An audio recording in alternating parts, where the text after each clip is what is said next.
તો જય માતાજી મિત્રો, આજે આપણે દીવદર આવી ગયા છે અને બાપુના બોરેથી આપણે જવાના છે સીધા બ્રિજ ઉપર. તો આપણે ચડી ગયા છે બ્રિજ ઉપર ને બ્રિજનો નજારો અલગ જ છે. તો મિત્રો દીવદરનો નજારો દેખાતો નથી કેમ કે હું રિસ્કામાં છું એટલે સારી રીતે દેખાશે નહીં.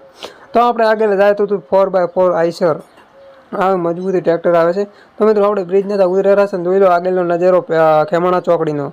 તો મિત્રો જોઈ લો ત્યાં આગળ જાયરું છે તમાકુના રાડીઓ ભરીને ટોલું જાયરું છે.